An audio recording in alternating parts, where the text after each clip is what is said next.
Dozens of Arab and North African migrants sexually molested scores of German women in Cologne, Stuttgart and Hamburg on New Year's Eve. After throwing fireworks at people to cause a distraction, aggressive and intoxicated young men surrounded the women, groping and assaulting them at will. The men surrounded us and started to grab our behinds and touch our crotches, one woman told CNN, adding that she ran to police fearing for her life, but they were understaffed and unable to help. So how did the pro-refugee mayor of Cologne respond to this mass molestation, which police said was committed by migrants and which eyewitnesses said was committed by migrants? She responded by saying, "Don't blame the migrants. It's completely improper to link a group that appeared to come from North Africa with the refugees," said Henrietta Reker, even though many of the refugees flooding into Germany are North Africans. And video footage from the scene clearly shows that most of the men were Arab. Victims reported that the perpetrators were both North Africans and Arabs. So this had nothing to do with migrants, even though Germany has been experiencing a rape epidemic committed by migrants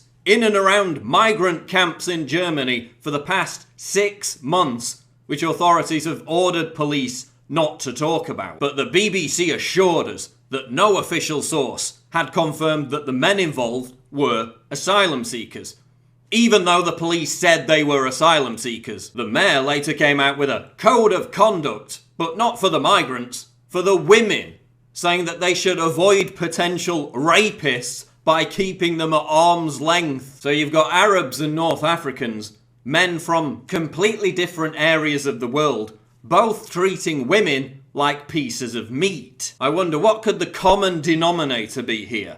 What could it possibly be? Could it be a belief system that allows its adherents to take women as sex slaves? Could it be a religion that worships a prophet who had a deluge of sex slaves and who had intercourse with a 9-year-old girl? Could it be a culture and a legal system, Sharia law, that is so oppressive towards women it stones them to death for being raped, wearing jeans, or looking at a man twice? Could it have anything to do with hate preachers who openly call on Muslim migrants to sexually conquer European women? سنخصبهم وسوف ننزل وسوف ننجب منهم لأننا سوف نفتح بلادهم. And what do the other countries where these rapes by Arabs and North Africans are routinely reported have in common?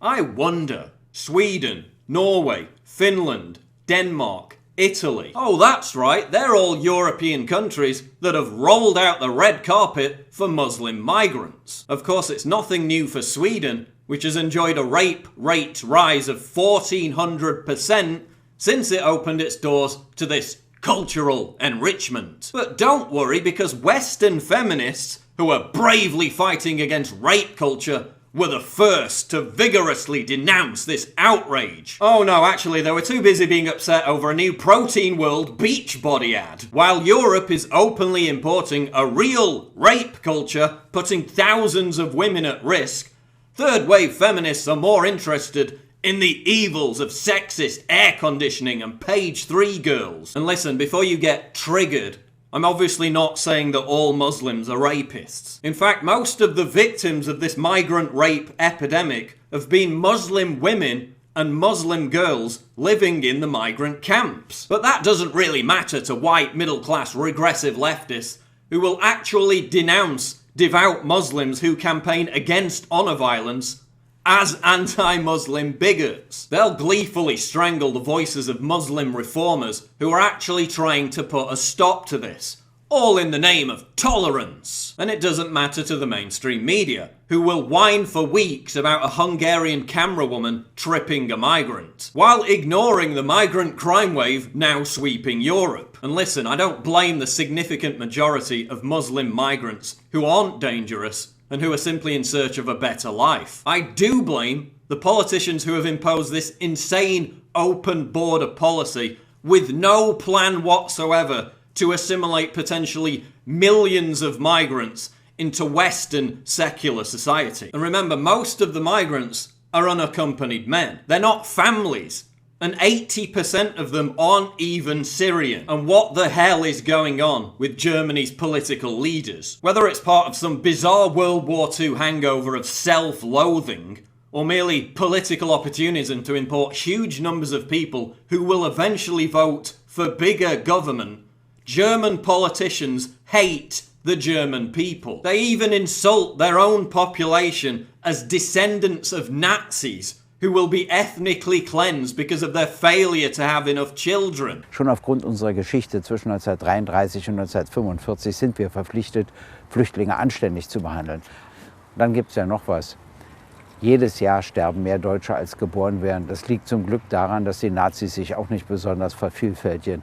Und schon deshalb sind wir auf Zuwanderer aus anderen Ländern angewiesen. They even celebrate the possibility that Muslim migrants will outnumber Germans in major cities within 20 years. Unsere Gesellschaft wird sich ändern.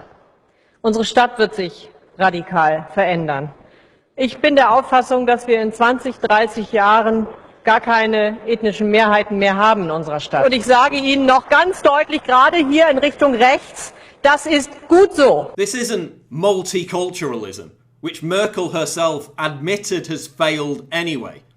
This is demographic suicide. It's poison to safeguarding Europe's status as a refuge for tolerance, liberal values, and basic decency. And it's being allowed to happen by our own treacherous, corrupt political class.